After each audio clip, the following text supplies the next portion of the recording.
नमस्कार, स्वागत है आप सभी का ईटी नाउ स्वदेश पर। मैं हूं विश्व मोहन और आप देख रहे हैं अगले हफ्ते की तैयारी। जो दर्शक अभी जुड़े हैं उनकी जानकारी के लिए बता दूं कि इस शो में हम देते हैं इस हफ्ते की बाजार की पूरी जानकारी, साथ ही करवाते हैं अगले हफ्ते की पूरी तैयारी। साथ ही शो में हमारे साथ जुड़ते हैं दिग्गज एक्सपर्ट्स जो आपको देते हैं भरोसेमंद और बिल्कुल सटीक सलाह। और अगले हफ्ते की तैयारी कराने के लिए आज हमारे साथ दो खास मेहमान हैं, एंजल वन के राजेश भोसले और लक्ष्मी श्री इन्वेस्टमेंट्स के अंशुल जैन। अब दोनों मेहमानों का बहुत बहुत शुक्रिया, आपके पास आएंगे। लेकिन सबसे पहले बाजार के आखिरी कारोबारी दिन की चाल और पूरे हफ्ते की चाल किस तरह की रही है उस पर एक नजर डाल लें। तो निफ्टी हफ्ते के आखिरी कारोबारी दिन करीब 400 अंकों की मजबूती यहां पर दिखी। एक अच्छी शानदार तेजी, 1.5% से ज्यादा की तेजी निफ्टी में दिखी। वहीं निफ्टी बैंक की बात करें तो करीब 800 अंकों की तेजी हफ्ते के आखिरी कारोबारी दिन निफ्टी बैंक में दिखी। हफ्ते के आखिरी दिन जो मजबूत शेयर थे, जो आईटी में जबरदस्त रफ्तार दिखी, विप्रो, टेक महिंद्रा, इसके अलावा ग्रासिम, एमएनएम यानी आईटी और ऑटो, ये दोनों सेक्टर ऐसे थे हफ्ते के आखिरी में आते आते जहां पर जबरदस्त तेजी का मूव दिखा। लेकिन पूरे हफ्ते की बात कर लेते हैं कि पूरे हफ्ते में किस तरह की चाल रही है। तो इस हफ्ते निफ्टी में करीब 1% की तेजी दिखी और निफ्टी बैंक हल्की तेजी के साथ, सपाट कह सकते हैं, सपाट क्लोजिंग हुई। लेकिन जो रिकवरी थी वो काफी स्ट्रांग हफ्ते के आखिर में आते आते दिखी। निफ्टी मिड कैप और स्मॉल कैप की बात करें तो मिड कैप में पूरे हफ्ते में करीब 1% की और निफ्टी स्मॉल कैप में पूरे हफ्ते में 0.25% तक की मजबूती यहां पर दिखी। सेक्टर की अगर बात करें तो इस हफ्ते की चाल निफ्टी आईटी जबरदस्त तेजी दिखी, करीब 5% की मजबूती इस इंडेक्स में, निफ्टी आईटी इंडेक्स में देखने को मिली है। और निफ्टी रियलिटी करीब 3% की तेजी इस हफ्ते दिखी। वहीं निफ्टी ऑटो, निफ्टी एफएमसीजी और में भी ठीक ठाक तेजी, यहां पर 1% के आसपास की तेजी दिखी निफ्टी ऑटो में भी। लेकिन कुछ सेक्टर ऐसे थे जहां पर इस हफ्ते भी दबाव दिखा। उसमें निफ्टी मेटल करीब 0.5% की गिरावट वहां पर दिखी। निफ्टी फार्मा में भी इस हफ्ते दबाव दिखा। Nifty energy, Nifty PSU bank पर दबाव ज्यादा था। निफ्टी पीएसयू बैंक तो इस हफ्ते 2% से ज्यादा टूट गया। तो ये पूरा हाल था पूरे सेक्टर का। चलिए अब एक एक करके जो स्टॉक्स थे जो इस हफ्ते अच्छा परफॉर्म कर रहे थे, वहां पर अगले हफ्ते की चाल किस तरह की रहेगी, एक एक करके बातचीत करेंगे। लेकिन सबसे पहले राजेश जी आपके पास आऊंगा। सबसे पहले इंडेक्स को लेकर आपका व्यू अब क्या बन रहा है? अगले हफ्ते किस तरह की चाल आपको दिख रही है इंडेक्स की?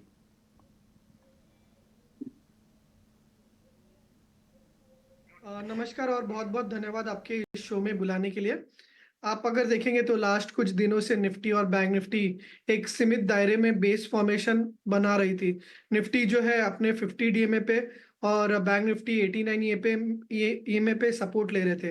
एंड अभी आज देखेंगे तो काफी अच्छा ट्रैक्शन देखने को मिल रहा है और ये नजर आ रहा है कि कहीं ना कहीं एक higher bottom structure daily chart में बन रहा है। इसके साथ निफ्टी ने 20 ईएमए के ऊपर क्लोज दिया है जो पहले एक रेजिस्टेंस के जैसा एक्ट कर रहा था। तो एक्सपेक्ट करें कि यहाँ से एक अच्छा पॉजिटिव मोमेंटम हमें देखने को मिल सकता है।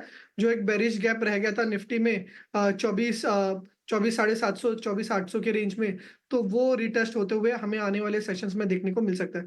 तो बायस पॉजिटिव रखिए, कोई भी डिप आता है तो डिप में बाय करते रहिए। अभी भी पॉजिटिव है, यहां पर हर गिरावट पर आपको खरीदारी का मौका देखना चाहिए। जो चार्ट आप देख रहे हैं ये पूरे हफ्ते का चार्ट है जहां पर आपको करीब 0.5% की तेजी दिखी है। और सिर्फ आखिरी कारोबारी दिन की अगर चार्ट आप देखेंगे तो अकेले यहां पर 1.5% से ज्यादा की तेजी दिखी है, करीब 400 अंकों की। अंशुल जी, इंडेक्स पर निफ्टी और बैंक निफ्टी पर आपका व्यू क्या है? नमस्कार विष्णु जी। नमस्कार नमस्कार सर। आप को।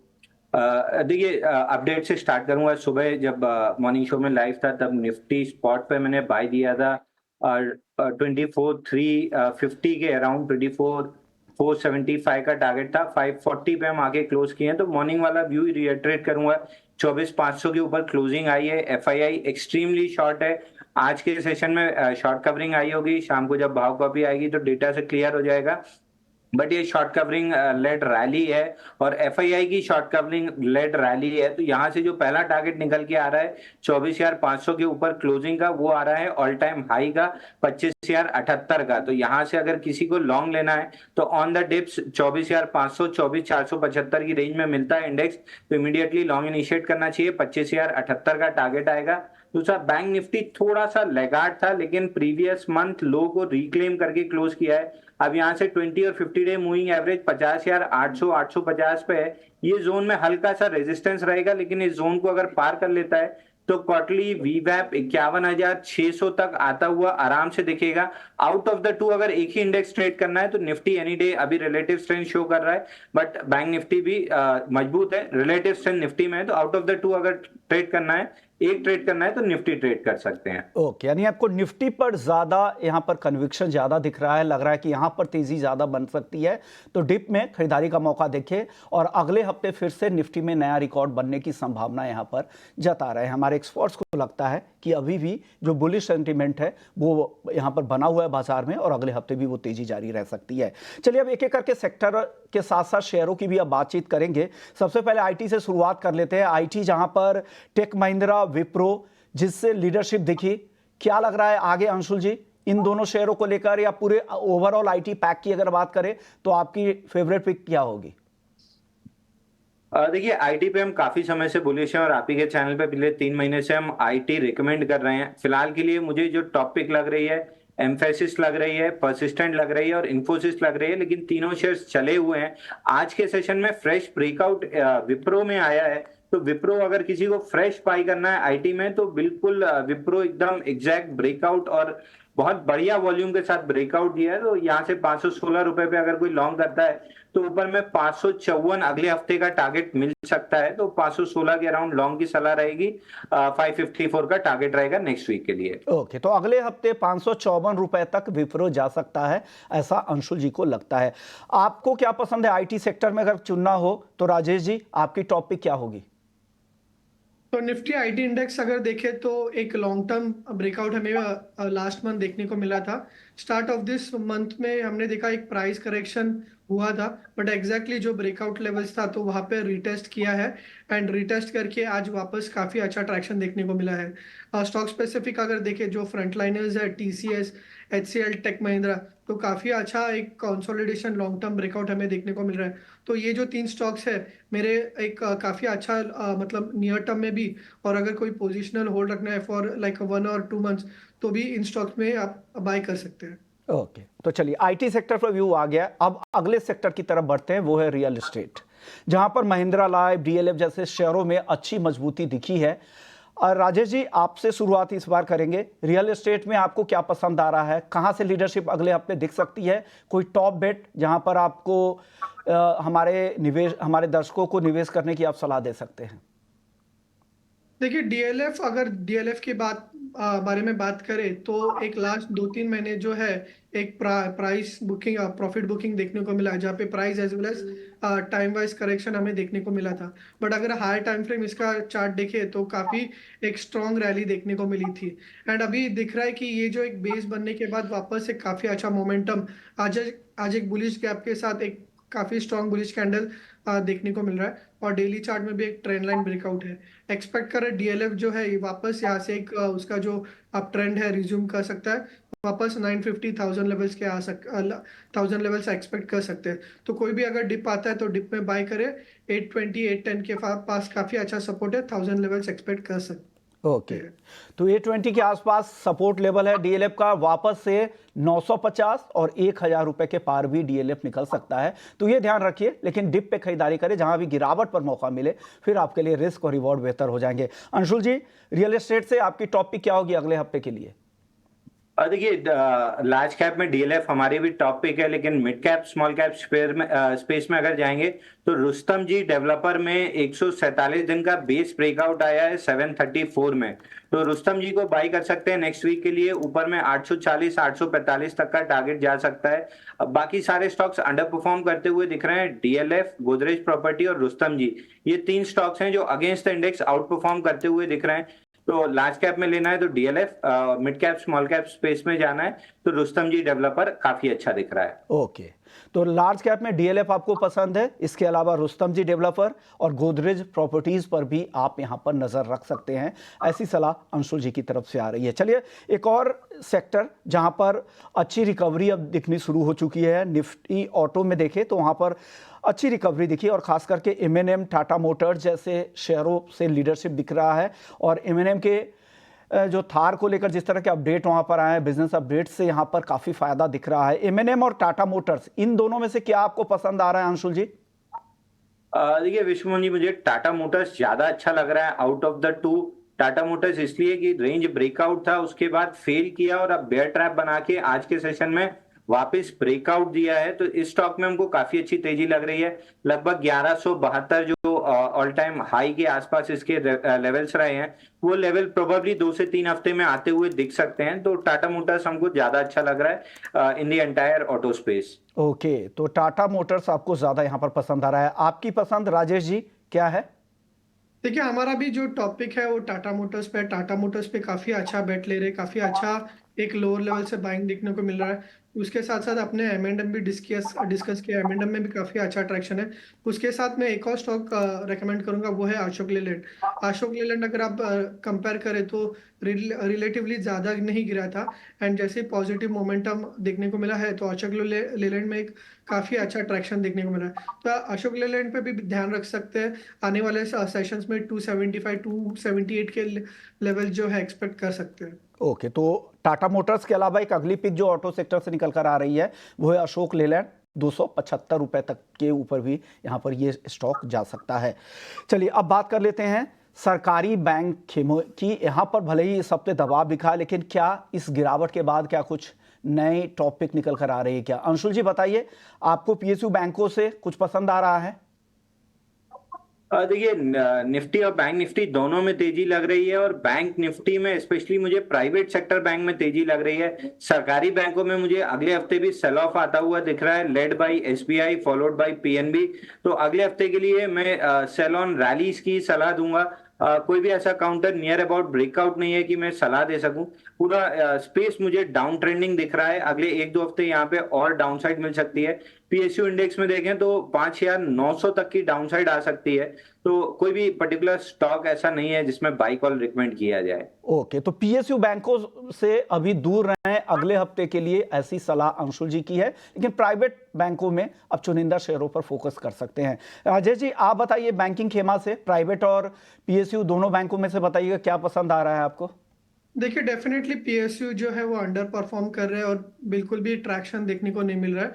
बट अगर देखें तो कुछ स्टॉक्स जो है काफी ओवरसोल्ड है, एंड नियर टर्म में कोई मेजर ट्रैक्शन देखने को नहीं मिल सकता। बट अगर यहाँ से फर्दर अगर डिप आता है तो कैनरा बैंक जैसा है वो अपने एक 200 डीएमए रिटेस्ट कर सकता है। तो 200 डीएमए टेक्निकली काफी इंपॉर्टेंट लेवल होता है, एंड काफी ओवरसोल्ड है। तो जो इन्वेस्टर पर्सपेक्टिव से देख रहे हैं तो 200 डीएमए के आसपास, अराउंड 100 लेवल्स के आसपास अगर कैनरा बैंक मिलता है तो वो एक एक्यूमुलेशन कर सकते हैं। ओके, तो हैं 100 रुपीज़ के पास, यहाँ से अगर और गिरावट दिखे कैनरा बैंक में तो 100 रुपये के आसपास यहाँ पर आप एंट्री ले सकते हैं। ऐसी सलाह राजेश जी की तरफ से आ रही है। चलिए अब मेटल की तरफ बढ़ते हैं। मेटल में हिंदुस्तान जिंक, नेशनल एल्युमिनियम, यहाँ पर काफ़ी कमजोरी दिखी है इस हफ्ते। लेकिन अगला हफ्ता मेटल के लिए कैसा रहेगा, वहाँ से टॉपिक क्या निकल कर आ सकती है? अंशुल जी आप बताइए, मेटल्स में आपको क्या पसंद आ रहा है? देखिए विश्वमोहन जी, सीएनएक्स मेटल में थोड़ी सी रैली आई है जो अपने 20 डे मूविंग एवरेज तक जा सकती है। तो मेटल इंडेक्स में यहाँ से 250 से 300 पॉइंट की अपसाइड दिख रही है। तो मेरी टॉप पिक इसमें जेएसडब्ल्यू स्टील रहेगी। जेएसडब्ल्यू स्टील में यहाँ पे नेक्स्ट वीक में थोड़ा सा मोमेंटम आता हुआ दिखेगा। ऊपर में 940 945 तक के लेवल मिल सकते हैं। बाकी सारे स्टॉक्स में थोड़ा सा चार्ट पैटर्न इतना अच्छा नहीं दिख रहा है। इकलौता जेएसडब्ल्यू स्टील मुझे थोड़ा सा ठीक लग रहा है। बाकी हिंद कॉपर में थोड़ा मूव आ सकता है, बट वो इतना वोलेटाइल होता है कि मैनेज करना मुश्किल हो जाता है। तो जेएसडब्ल्यू स्टील मेरी टॉपिक रहेगी 940 945 के लेवल्स के लिए। ओके, तो जेएसडब्ल्यू स्टील आपको यहाँ पर पसंद आ रहा है। आप बताइए मेटल्स में आपकी पसंद राजेश जी? देखिए, मेटल्स में अभी भी कोई ऐसा साइन नहीं दिख रहा कि कोई ऐसा रिकवरी आएगा, शार्प रिकवरी आ सकता है। तो फिलहाल तो मैं मेटल मतलब मैं अवॉइड ही बोलूंगा। अगर जैसे सर ने कहा कि अगर जेएसडब्ल्यू स्टील वो एक काउंटर अच्छा दिख रहा है, एंड अलॉन्ग विद दैट अगर देखें वेदांता, तो वेदांता एक बेस बन रहा है अपना एक 89 ईएमए पे। तो वेदांता और जेएसडब्ल्यू स्टील इनमें थोड़ा सा फोकस कर सकता है। बट ओवरऑल अगर मेटल पैक्स देखे तो अभी भी कोई मेजर ऐसा कोई साइन नहीं दिख रहा है कि वो आउट परफॉर्म करेगा, तो वेट कर सकते हैं मेटल काउंटर्स में। ओके, चलिए अब एक और दो डिफेंसिव सेक्टर की एक साथ बातचीत कर लेते हैं, वक्त बहुत ज़्यादा नहीं है। एफएमसीजी और फार्मा, यहाँ पर भी दबाव दिख रहा है, लेकिन अगला हफ्ता इन दोनों सेक्टर के लिए कैसा रहेगा? अगर इन दोनों सेक्टर से, फार्मा और एफएमसीजी से अगर कुछ चुनना हो अंशुल जी, तो आपकी टॉपिक क्या होगी? देखिए विश्वमोहन जी, निफ्टी पे ब्रेकआउट आया है। अगले हफ्ते निफ्टी हमको तेज लग रही है, प्रोबेबली 1-1.5 हफ्ते में हम नए ऑल टाइम हाई की तरफ बढ़ रहे हैं। तो फार्मा और एफएमसीजी दोनों ने लास्ट 2 वीक्स में करेक्शन में अच्छा अपसाइड दिखाया है। अब अगले 2 हफ्ते इन दोनों सेक्टर में काफी दबाव आता हुआ दिखेगा। पैसा यहाँ से बाहर फ्लो होना स्टार्ट होगा आईटी और कुछ हद तक मेटल में और बहुत हद तक बैंकिंग में। तो आईटी और ओके, बैंकिंग में ज्यादा पैसा फ्लो होगा, इन दो सेक्टर से पैसा बाहर फ्लो होगा। तो मैं इन दोनों को अवॉइड टू सेल लिस्ट में रखूंगा।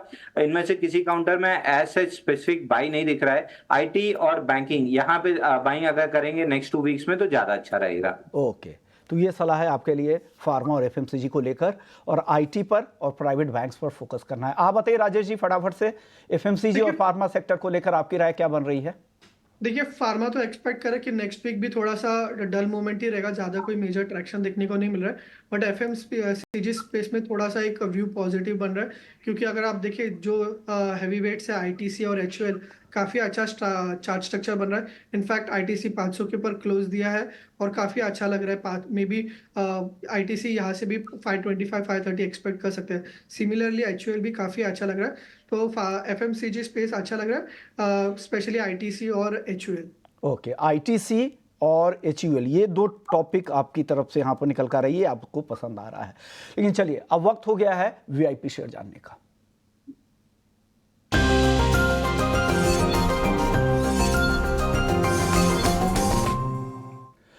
राजेश जी, सबसे पहले आप ही बताइए, वैल्यू इन्वेस्टमेंट पिक आपकी तरफ से क्या निकल कर आ रही है? देखिए जो मेरा पहला स्टॉक पिक है वो है, आज काफी स्टॉक मार्केट रिलेटेड जो काउंटर्स है उनमें मोमेंटम था, जैसे कि एमसीएक्स, सीडीएसएल, बीएसई। और बीएसई में मैं रेकमेंड करना चाहूंगा, काफी टाइम के बाद एक ट्रैक्शन देखने को मिला है और एक रेंज से ब्रेक होते हुए देखने को मिल रहा है। एक inverse head and shoulder pattern formation देखने को मिल रहा है एंड एक्सपेक्ट कर रहा है बीएसई जो है यहाँ से 2850 के एक नेक्स्ट 1-2 वीक में देखने को मिल सकते हैं टारगेट। 2540 के स्टॉप लॉस से जो है बीएसई को बाय कर सकते हैं। मेरा जो दूसरा स्टॉक पिक है वो है कोरोमंडल इंटरनेशनल। अगर आप इस काउंटर को देखें तो रिसेंट जो मार्केट में करेक्शन आया था तो उसमें इस स्टॉक में कोई मेजर वीकनेस नहीं देखने को मिला था। एक साइडवेज कंसोलिडेशन हो रहा था इस स्टॉक में एंड जैसे मार्केट में स्ट्रेंथ दिखा वैसे ही स्टॉक में वापस एक अच्छा एक रेंज ब्रेकआउट देखने को मिल रहा है। तो कोरोमंडल इंटरनेशनल लग रहा है काफी आउट परफॉर्मर है। यहाँ से जैसे मार्केट अप मूव होता है तो एक अच्छा रैली कर सकता है। इसके लिए कोरोमंडल इंटरनेशनल बाय कर सकते हैं। यहाँ से नियर टर्म में 1870 के टारगेट्स रहेंगे और जो स्टॉप लॉस होगा वो होगा 1690 का। ओके, तो कोरोमंडल इंटरनेशनल और बीएसई, ये दो टॉपिक आ रही है। 2850 का टारगेट बीएसई के लिए और कोरोमंडल इंटरनेशनल 1870 के टारगेट के लिए 1 से 2 हफ्ते का वक्त आपको देना पड़ेगा, राजेश जी का ऐसा मानना है। अंशुल जी, वीआईपी शेयर में आप क्या रिकमेंड कर रहे हैं आज? देखिए विश्वमोहन जी, अपडेट से चालू करूंगा। सुबह एमसीएक्स बाय दिया था, प्लेटफॉर्म रिलेटेड सारे स्टॉक्स चल रहे थे, बीएसई, सीडीएसएल। एमसीएक्स बाय दिया था 4400 के आसपास, 4669 का हाई बना है, तो वहां पे प्रॉफिट बुकिंग करनी चाहिए। और दूसरा स्पेस जिसका इंडेक्स नहीं है वो है पैथोलॉजी शेयर्स। वहां पे लाल पैथ लैब में अच्छा ब्रेकआउट आ रहा है, 6 दिन का फ्लैग पैटर्न का ब्रेकआउट है। 3305 रुपए के ऊपर इसको बाई करना चाहिए। 3265 का स्टॉप लॉस बनेगा और 3365 का इमीडिएट टारगेट बनेगा।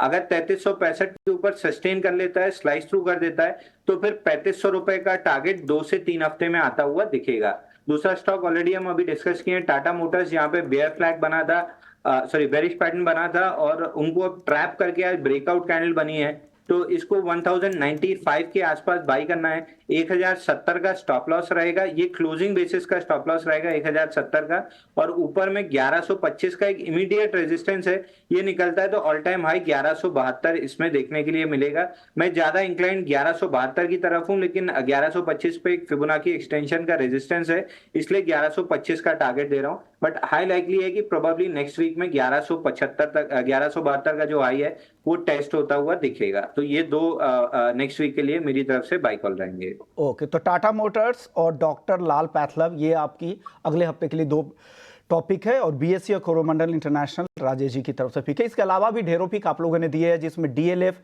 कीस्टोन रियल्टर जो रुस्तम जी की कंपनी है, साथ ही Wipro, Godrej properties, Canara bank, JSW steel और आईटीसी और एचयूएल जैसे शेयरों पर भी आपने खरीदारी की राय दी है। शुक्रिया अंशुल जी आपका, राजेश जी आपका, आप लोगों ने वक्त निकाला हमारे दर्शकों को अगले हफ्ते क्या करना चाहिए, कहाँ निवेश करना चाहिए, इस पर अपनी राय दी। चलिए इसी नोट के साथ इस शो को यही खत्म करेंगे, लेकिन बाकी खबरों के लिए आप बने रहिए हमारे साथ।